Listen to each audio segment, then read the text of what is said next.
welcome back to Capital Today. I'm here now with Dato' Paul Shelderaj from Formca, welcome, and also Mr. Jackie Chan from YYC Tax Consulting. Yes. You are the GST director. Oh, yes, yes. Okay. So, Dato' and Mr. Jackie Chan, what do you think about the implementation of GST? Is it timely for us to I think implement it's it? way past time. I mean, we've been depending on the current sales tax, which is not very efficient. And I think we've been waiting. This has been, and many announcements were made. But I think the biggest concern for consumers now is the impact on prices. And being a new tax, and there's a lot of fear that it's really going to inflate prices. So I think this is something that government needs to do to provide information on how the impact will be on, especially daily goods, so that it gets a buy-in from consumers. If not, I think there'll be a lot of resistance. Okay. Yeah. What about your thoughts on it? Okay, so for this GST, I think it's a new tax system going to implement in Malaysia. So actually, it's replacing the sales tax and service tax. I think for the current stages, I think all the businessmen, they should learn about the GST. Right. Otherwise, we have in the end the suffer is the consumer. So they should learn now from now. Right. Yeah. Well, what you say is very true. Of course, any new taxes, people will be quite fearful because it's something new. People don't understand the consumer, the businesses as well. So now the big thing is when it was announced in budget 2014 last Friday, it was 6%. Now we all know initially there were talks that it could be 4%, but people say that's quite tax neutral. Doesn't make a significant difference. 6%. Do you think that's the right number, or you have a better number in mind? I think for the ordinary consumers, the big issue is maybe they don't understand the percentage, but the big issue is what are the zero-rated items. What is it that will not be taxed? And if it's a basket of goods that a lot of people use on a daily basis, and if those are zero-rated, I think that's the biggest concern. That's true. So that the day-to-day items are GST-free. And the second fact is also when it says 6%, what does it mean? That's right. So for the consumer, I think it has to be very clear what is the actual price increase going to be. Right. And I think one of the steps taken by government is the shopper's guide. I mean, they're going to take so many items and then they're going to tell consumers.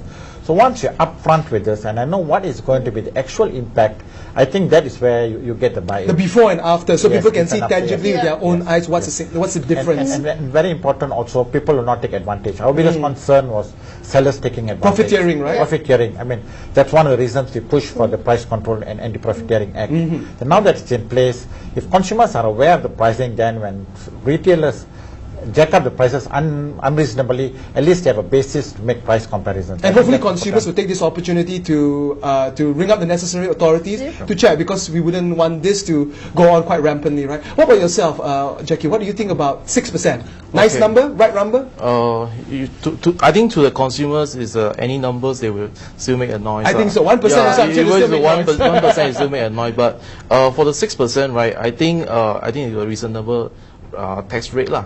I think you comparing you're having a now current service tax, right? Is paying 6%. You're having a dinner in a restaurant. You're having a 6%.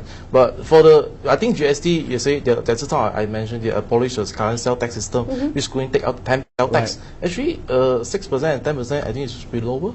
Yeah, I think in some cases, it could It's actually be lower, right? Yeah. I think consumers still able to accept to this one. But the fear that all the consumers are having right now, it's due to the lack of education. Do you really think that only the government should be pioneering and going out and educating everyone? Or is it like a social responsibility that everyone actually educates each other? I think tax is a complex issue. And there's always, at the initial stages, the fear and uncertainty. And also there's a lot of wrong information on the websites and for whatever reasons. So I think the one that's implementing, I mean in other countries, for example our neighbor, there was a very aggressive attempt to go down to the grassroots to explain. Not only to explain but also to get feedback, people's fears, maybe they still look, I mean some of the suggestions that I'm reading now, people are saying why not textbooks be tax exempt, you know. So these are people's concerns. People provide feedback to the government. So I think it's a two-way process, but government have to take the lead. One is to provide accurate information, but equally important to get feedback from the rakyat about their concerns, as well as maybe they feel that certain items should be added which government may have overlooked. So when this process of dynamic communication happens, then I think the buy-in is, if it's going to be one way, It's just information, then people are thinking you've just got an idea and you're trying to sell it to us, whether it's good or bad. So we need that kind of interactive, receptive kind of communication, which I think is lacking right now. Right. Now, we have seen that some of the goods which are going to be, zero rated and exempted as well. Yeah. Are there any significant items from your perspective that was not included, that should be included? Yeah, I think Jackie? everyone is talking about the fruits lah. The fruits when you're eating a fruit. Actually, the fruit is is for everyone is need to eat the fruits on apple or oranges. That's right, lah. that's right. So I think in the current listing of the zero rated listing, I think don't have this fruit. Fruits. How to encourage healthy living then? It don't have this kind of fruit. I think the government should take into consideration to take in this kind of fruits. I think for the consumer, for the best of the consumer, the government should include more items in the zero rated listing rather than the SM rated. Because the difference between the zero rated and SM rated is the zero rated, the supplier of zero rated able to claim back all the input tax. So they don't pass on the cost They don't at pass all. on the cost, That's but the SM rated, the supplier, the businessman cannot claim back the input tax. They will pass on the cost to the consumer. And the consumer will be the one who bears the full burden. Yes, That's yes, right. So yes. there's a vast difference. So hope everyone realizes that the one you should be looking out for is zero rated. Right. Dr. Paul, any items in your mind which could be included and should be included? I mean, one of the things that we are hearing from consumers is, one is of course school textbooks, and you're also talking of tuition centers and all that. Right. So I think people are concerned. One of the big concerns I see is native education. Maybe that is something that government could give consideration. Do you think that maybe the Buku Rakyat Satu Malaysia vouchers is actually to counter the GST in the future? The BRIM and any kind of payout is a one-off. And of course it helps, and in most countries they do it anyway. I mean, it's one-off payout to help compensate. But we are talking of day-to-day living. Now, whether it's food or books, So if it's something that's crucial, and especially consumed by the middle income, the low income, I think there should be consideration about these kind of items. Right. Now, with regards to FOMCA, and you mentioned just now the price guide, for example, is there any engagement between FOMCA with the government, given the ramifications of GST in the next 17 months? Actually, FOMCA has been involved with government right from day one. And our concern has always been this. I mean, we've looked at it as an efficient tax system, a fairer tax system, right. but the communication has not been there. And because of the poor communication, there's a lot of misunderstanding. And it's tougher now to correct people's perception. So I think that the weakness in the current, I mean, whatever good GST is, it has to be communicated, it has to be bought in by the people, and they must feel that there is some kind of benefit to this. I mean, it's a superior system. If not, I think there's going to be a resistance, and that's not going to be good for the implementation of GST. The implementation of GST, it's not something new. 2/3 of the countries in the world will actually have actually been using GST all this time. What kind of challenges did they see? Did Malaysia learn any of the challenges from these countries? I think that there are two things. One is, of course, the communication part. I think many countries had an aggressive education program. And it was not, of course, media is important, but it's actually going down to the rakyat, whether it's a low income, kampongs, and explain. Because whether we like it or not, they're going to be affected. And I think, although we say the word zero rated, and we assume that it will not be taxed, but we cannot neglect that there's input items on those which will be taxed. So that could be an impact, even though that particular item, the raw materials, unless the fish jumps from the sea to the market, it doesn't happen. And onto your plate, yes. Because there's transport, and the fishermen have their own input costs, so there's going to be impact.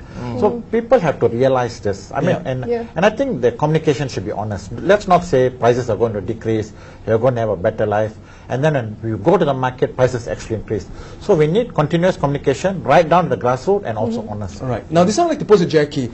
For the business side, of course, implementation over the 17 months is going to be very crucial. Now, it seems like it's going to be a big task, whether you're a big multinational all the way to a Kedai Runcit. So, with regards to implementation, what are the challenges there? Okay, maybe just want to say something about the 17 months. Actually, in fact, you don't have 17 months.